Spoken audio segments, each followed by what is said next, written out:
Hey guys, my name is JC and today we're playtesting the new Ratadrabik of Urborg from Dominaria. The goal of this Aristocrats and Reanimator deck is to make multiple copies of legendary creatures that have powerful enough effects to close out the game. If this seems like a deck you'd like to build, then make sure to stop by the channel where we have a deck tech discussing all of the included cards as well as the overall strategy. Let's put Ratadrabik to the test and see just how good he is.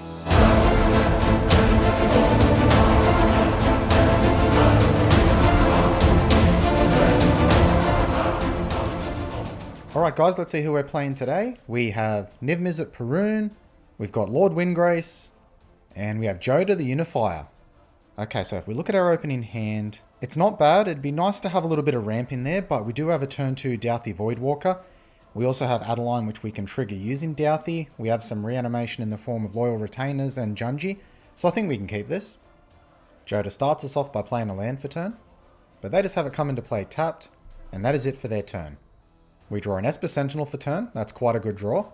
Well, let's start by playing our command tower, and then we'll cast Esper Sentinel. And we'll just leave the turn there. Niv-Mizzet plays a land for turn, and they cast a Sensei's Divine in top. That's going to trigger our Esper Sentinel. They won't be able to pay, so we're going to draw a card. Sensei says you can pay one, look at the top 3 cards of your library, then put them back in any order, and you can tap it to draw a card, then put Sensei's on top of its owner's library. And we just draw a Plains with that. But that is it for them. Lord Windgrace plays a land for turn, and they just cycle a Tranquil Thicket. And that is it for them. Jodah plays a land. And now they cast a Herald of the Pantheon. Enchantment spells you cast cost 1 less to cast, and whenever you cast an enchantment spell, you gain 1 life. And they just leave it there for turn. We draw an Urborg, Tomb of Yawgmoth. Well, let's start by playing our Bloodstained Mire for turn. We'll crack it. We'll put our Godless Shrine into play. We'll lose 2 life to have it come into play untapped. And now we'll cast our Douthie Voidwalker. Now we'll move to combat, we'll send Esper Sentinel towards the Lord Windgrace player, and then we're just going to pass it over. Niv-Mizzet plays a tap land for turn, and it looks like that's it for them. Lord Windgrace plays a tap land, and they're also leaving it there. So it seems some of our opponents are going a little slower, which is good news for us. Jodah plays a land, and now they cast a Sanctum Weaver, which does trigger their Herald of the Pantheon, so they gain a life. You can tap it to add X mana of any one colour, or X is the number of enchantments you control. And then they follow that up with a Rhystic Study. Now that does trigger our Esper Sentinel. They won't be able to pay, so we'll draw a card. And we draw a Cauldron of Souls. That's really nice. Herald also triggers, they gain another life. And that resolves. And after that, they're just going to pass the turn. We draw Dance of the Dead for turn. So we've got a good amount of reanimation available. Well, let's start by playing our Plains for turn. Then we'll get down Adeline. That triggers Rhystic Study, we won't be able to pay. Now we'll move to combat. This time we'll send Esper at Niv-Mizzet, and we'll send our Douthie Voidwalker towards Jodah. That's going to trigger Adeline. So now we get 3 1/1s attacking each player. Fortunately, because Niv and Lord Windgrace don't have blockers, we're going to be able to keep at least 2 of these tokens around, which is going to make good sack fodder. But it looks like Jodah doesn't actually block there, interestingly enough. Well, we'll take that. I'm not too sure why, but happy to see it. 1 more body is always great in an Aristocrats deck. And from there, we'll pass the turn. Niv activates their Sensei's Divine in top, and now we pass it over. Niv plays a land for turn.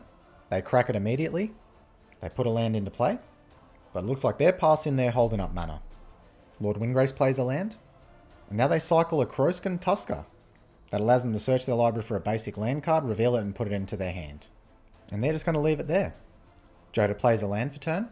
They crack it. And Niv-Mizzet actually scoops up there. Not too sure for the reason. Maybe they feel like they're too far behind at the moment. So that's 1 less player for us to worry about. And now we see them cast Jodah the Unifier. Legendary creatures you control get +X/+X, where X is the number of legendary creatures you control. And whenever you cast a legendary spell from your hand, exile cards from the top of your library until you exile a legendary non-land card with lesser mana value. You may cast that card without paying its mana cost. Put the rest on the bottom of your library in a random order. After that, they cast a Sanctum of the Stonefangs, which does trigger our Esper Sentinel. They can't pay, so we draw into a Rankle. That also triggers their Jodah. And it looks like they hit a Sanctum of Tranquil Light. Herald also gains them a life. And Sanctum says at the beginning of your pre-combat main phase, each opponent loses X life and you gain X life, where X is the number of shrines you control. So it looks like we have a real heavy enchantment-based and probably shrine-based Jodah version here, not just the typical legendary creature version that a lot of people are building. And that's it for their turn. We draw Phyrexian Altar for turn, which is actually really good now that we have all these tokens on board. So we'll start by playing Urborg for turn, so we can fix our black mana when we need to. Now we're going to move to combat. I'm going to send Adeline and Douthie Voidwalker towards the Jodah player. That triggers Adeline. Jodah's blocking just one of the 1/1 tokens. That damage goes through, knocking them down to 27. Now we're going to cast our Phyrexian Altar. That triggers Rhystic Study. We're going to pay for it. Then we're going to sack some of these humans to help cast our commander. That triggers Rhystic Study. We won't pay for it this turn. That goes through. And then I think we're just going to leave the turn there. Lord Windgrace starts by casting a Tireless Provisioner. That does trigger Rhystic Study and they won't be able to pay.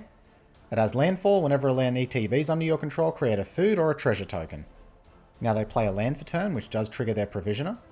They opt to make a treasure token. And that is going to be it for them. Sanctum triggers at the beginning of their pre-combat main phase. Now they play a land for turn. And now they cast a Path to Exile, targeting Adeline. That does trigger Esper Sentinel. We'll see if they pay for that first before responding. They let us draw a card. We get a Prismatic Vista. So we'll respond to that by sacking it with Phyrexian Altar. That triggers our commander. It's going to put a token copy into play. So that's going to fizzle their Path to Exile. And now they cast Ghost Shintai of Hidden Cruelty. A death touch at the beginning of your end step, you may pay 1. When you do, destroy target creature with toughness X or less, where X is the number of shrines you control. That does trigger their Jodah. They get a Hannah Ship's Navigator, which they are going to cast. It also triggers their Herald to gain them 1 life. And that will resolve. Now they move to combat, but they actually decide not to attack, which is quite interesting. They do move to their end step. Their Ghost Shintai triggers. They do have the 1 mana to activate it. And they are targeting our Adeline. Well, we can't do anything about that, so we'll let that go. And that is it for their turn. We draw a land for turn. So we'll start by playing that land.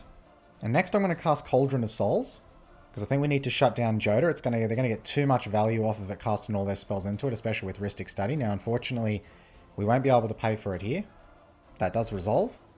And we're just going to pass it over. We'll hold up Douthie Voidwalker because we do have access to Path to Exile, and we're very likely going to use it on Jodah. We'll just see what happens on the Lord Windgrace player's turn. They start by playing a land for turn, an Ancient Tomb. That does trigger their Provisioner. They opt to make a treasure token. And now they cast Lord Windgrace. That triggers Esper Sentinel and Rhystic Study. They let us draw. They also let Jodah draw. Now they're going to activate Lord Windgrace's first ability. Discard a card, then draw. If a land is discarded this way, draw an additional card. And now they cast Evolution Sage. Whenever a land ETB is under your control, proliferate. That does trigger Rhystic Study. They don't have the mana to pay for it. They move to their end step. We're going to activate Douthie now. And we're going to cast it targeting Jodah. They will draw them a card from Rhystic Study. And with their Sanctum Weaver, they are going to be able to cast Jodah next turn, but hopefully it just slows them down enough. Just to buy us a little bit more time. That goes through. Let's see if they have a basic land in their deck. They do. They put a Forest into play. And now we move to the Jodah player's turn. On the pre-combat main phase, Sanctum triggers. So now we're down to 34. They play a land for turn. They have it come into play untapped, so they lose 2 life.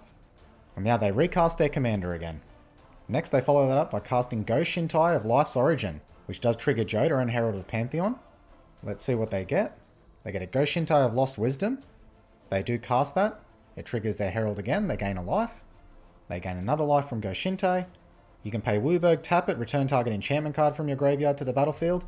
Whenever Ghost Shintai of Life's Origin or another non-token shrine enters the battlefield under your control, create a 1/1 colorless shrine enchantment creature token. So now their creatures are quite large. I'm sure they're not going to skip through combat this time. So we do move there. Let's see where they swing in at. No, they do decide just to pass straight through. Well, the more time we can buy, the better. Hidden Cruelty and Lost Wisdom both trigger. They can't pay for any of them, and that is it for their turn. We draw a land for turn. Well, we'll start by playing a land for turn. Next, we're going to cast Junji. That triggers Rhystic Study. We're not going to pay. Now we're going to sack Junji. We'll do it for 1 black mana. That's going to trigger our commander and Junji. We're going to reanimate our Adeline. Rata Drabik's also going to make a token copy of Junji. Now we're going to sacrifice Adeline. That's going to trigger our commander, make a token copy of it. Now we'll sacrifice the Junji token. We'll reanimate Adeline again. Now we're going to cast Loyal Retainers. We will pay the 1 for that one. Now we're going to sacrifice Loyal Retainers, bringing back Junji. Now we're going to tap Cauldron of Souls, targeting all of our creatures here. So they're going to get Persistent till end of turn. Now we're going to sack Junji. We're going to reanimate Loyal Retainers. Junji comes back with a -1/-1 counter. Loyal Retainers comes back. Now we'll sack Adeline. That triggers our commander again. So now we currently have 3 Adelines on board. Now we'll sack our original Adeline. That'll trigger our commander. We'll make yet another Adeline. We'll sacrifice Loyal Retainers. Then we're going to sacrifice Junji. That's going to reanimate Adeline. Now we'll sacrifice Loyal Retainers, bringing back Junji. And with that now we actually have a loop here, so we can continue to basically use Junji and Loyal Retainers to keep bringing them back, bring each other back, until we can basically make infinite Junji tokens. And then all we do is once we have enough, we sack all of them, making our opponent discard 2 cards and lose 2 life. And that basically gets us the game. So I've just messaged our opponents to let them know the loop. So yep, the Jodah player has actually scooped it up there. And so has the Lord Windgrace player. Alright guys, well that is the game done. Let's go to the review and discuss what happened. So that game almost got away from us with the Jodah player building a very strong board state. One thing I can say for sure after seeing Jodah played multiple times now is it's a very strong commander. But we also got to see some of the strengths of Rata Drabik too. The Jodah player had to use 2 forms of removal to get rid of our Adeline, but thanks to our high density of reanimation, we were able to quickly get it back, which just really highlights the resiliency that our commander and deck provides. In the end, we were lucky enough to resolve a combo just in time that allowed us to take the game, though we don't really know how that game could have turned out had the Niv-Mizzet player stayed. Well, that's it from me today. I hope you enjoyed this first look into Rata Drabik, and if you did, don't worry, we have more games coming soon. But until then, take care guys.